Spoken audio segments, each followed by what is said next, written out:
పరిపూర్ణమైనటువంటి రూపం కోట శ్రీనివాసరావు గారు. మహానటుడు, ఒక లెజెండరీ క్యారెక్టర్ యాక్టర్. మా ఇద్దరి నట ప్రస్థానం కూడా ఒకే సినిమాతో ప్రారంభమైంది, అది ప్రాణం ఖరీదు. అఫ్కోర్స్ ఇక్కడే నారాయణమూర్తి ఉన్నాడు, నారాయణమూర్తి కూడా ఆ సినిమాతోనే ప్రారంభమైంది అనుకోవచ్చు. సో సుదీర్ఘమైనటువంటి ఈ నట ప్రస్థానంలో మా అనుబంధం వెనవేస్తుంది, అంతా ఇంత కాదు. ఆయనతో నటిస్తున్నప్పుడు తెర మీద ఆయన నటనను చూసి అద్భుతం అనుకోవడం వేరు, వ్యక్తిగతంగా 1-to-1 కూర్చున్నప్పుడు ఆయన చేసే చమత్కారాలు కానీ చెప్పే జోకులు కానీ అవి ఆద్యంతం చాలా ఉత్సాహపరుస్తుంది. అంతే షూటింగ్ ఉందంటే కనుక ఇవాళ కోట శ్రీనివాసరావు గారు ఉన్నారు, ఇవాళ చాలా హుషారుగా బాగుంటుందని ఉత్సాహంతో వెళ్ళేవాళ్ళం. అలాగా ఆయనతోటి ఒక అనుబంధం పెనవేసుకు వెళ్ళింది. ఇక ఆయన చేయలేని క్యారెక్టరు, చేయని క్యారెక్టరు, మాట్లాడని యాస మాండలికాలు లేవనే చెప్పాలి. అంతగా పరిపూర్ణమైనటువంటి నటన. నాటక రంగం నుంచి వచ్చి సినిమా రంగంలో తనకంటూ ప్రత్యేకమైన స్థానం ఏర్పరచినటువంటి గొప్ప నటుడు. ఆయనతోటి నాకు ఎన్నో సినిమాల అనుబంధం ఉంది. ప్రతి సినిమా ఒక్కొక్క అద్భుతమైనటువంటి నాకు ఒక ప్రత్యేకం. అండ్ అలాంటి మా కోట శ్రీనివాసరావు గారు ఈ రోజున లేరు అనుకోవటం అనేది నిజంగా చాలా తీరని లోటు. అండ్ ఇది వాళ్ళ కుటుంబానికి, పరిశ్రమకి తీరని లోటు. అలాంటి మహానటుడు, అలాంటి వైవిధ్య పాత్రలు పోషించేటటువంటి విలక్షణమైన నటుడు మళ్ళీ వస్తారని అనుకోవటం లేదు. అలాంటి నటుడు మనకు దొరకరేమో కూడా, ఉండరేమో కూడా. అది ఎవరు పూర్తి చేయటువంటి చాలా భారీ నష్టం ఈ పరిశ్రమకి. వారి ఆత్మనికి శాంతి చేకూరాలని ఆ భగవంతుడు ప్రార్థిస్తూ, వారి కుటుంబ సభ్యులకి ప్రతి ఒక్కరికి నా ప్రగాఢ సానుభూతిని తెలియజేస్తున్నాను. ప్రతిఘటన సినిమాతో అందులో ఆయన యొక్క మహాద్భుత నటనతో యావత్ ప్రపంచ తెలుగు జాతిని కూడా ఒక్కసారిగా ఉలిక్కిపడేది చేసి ఎంత మహానటుడినా అని మెప్పొందిన మహానటుడు కోట శ్రీనివాసరావు గారు. ఓ కామెడీయా, ఓ విలనియా, ఓ సెంటిమెంటా, కోట కాదు నవరసాలను కూడా పండించి మెప్పించి ఒప్పించిన మహా క్యారెక్టర్ నటుడు కోట శ్రీనివాసరావు గారు.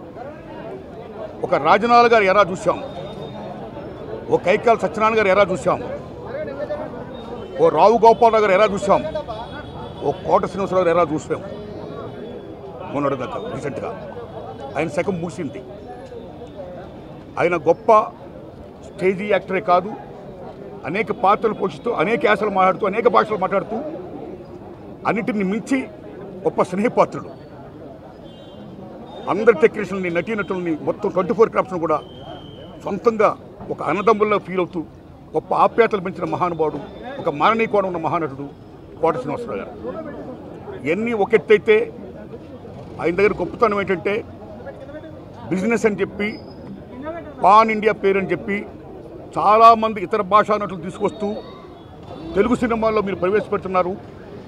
అలాగా మీరు చేయడం వల్ల ఎంతమంది తెలుగు నటులు గొప్ప వాళ్ళందరికీ కూడా వాళ్ళ టాలెంట్ని ఉపయోగించుకునే పరిస్థితిలో ఉంది ఈవేళ.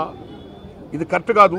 తెలుగు నటుల యొక్క, నటీనటుల యొక్క టాలెంట్ మీరు ఉపయోగించుకోవాలి అని ప్రశ్నించినటువంటి స్వరాష్ట్రాభిమాని, 2 రాష్ట్రాల అభిమాని, తెలుగు భాషాభిమాని కోట శ్రీనివాసరావు గారు.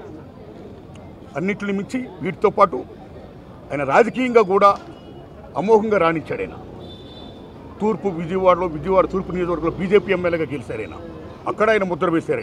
ఆయన కమిట్మెంట్కి రాజకీయ పరంగాన, సామాజిక పరంగాన, కళారంగంగాన, ఏ రంగంగానే సరే ఆయన కమిట్మెంట్కి హ్యాట్సప్ చెప్తూ ఆయన లేని లోటు తెలుగు సినిమా పరిశ్రమకి పోర్చలేనిది.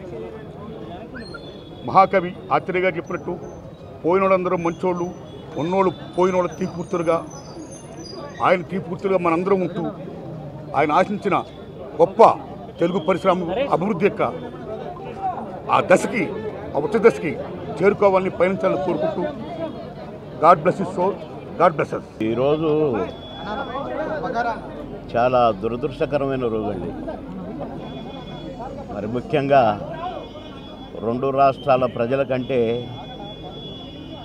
నాకే ఎక్కువ ఆత్మీయుడు కోటన్న. కోటన్న నేను సినిమాల్లోనే కాదు బయట కూడా ఒంటరిగా కలిసినప్పుడు కూడా ఫోన్లో మాట్లాడుకున్నప్పుడు కూడా ఆ సెటైర్లు యాజ్ ఇట్ ఈజ్గా సినిమాల్లో ఎలాగైతే పాము ముంగిసలాగా అలాగే ఉండేది. నేను మొన్ననే ఫోన్ చేశాను మొన్న సాయంత్రం ఒక షూటింగ్ సందర్భంగా ఫోన్ చేస్తే ఎక్కడున్నావురా అన్నాడు. వాళ్ళ దగ్గర ఉన్నన్నా అన్న. అరే ఎప్పుడు వస్తావు అంటే రేపు వస్తా అన్న. అంటే చాలా బాగా మాట్లాడాడు. మామూలు జోక్ సార్లేవో ఇవన్నీ ఉంటాయి కదా మావి. ఆ సెటైర్లతోనే మాట్లాడుకున్నాము ఒక 2 నిమిషాలు.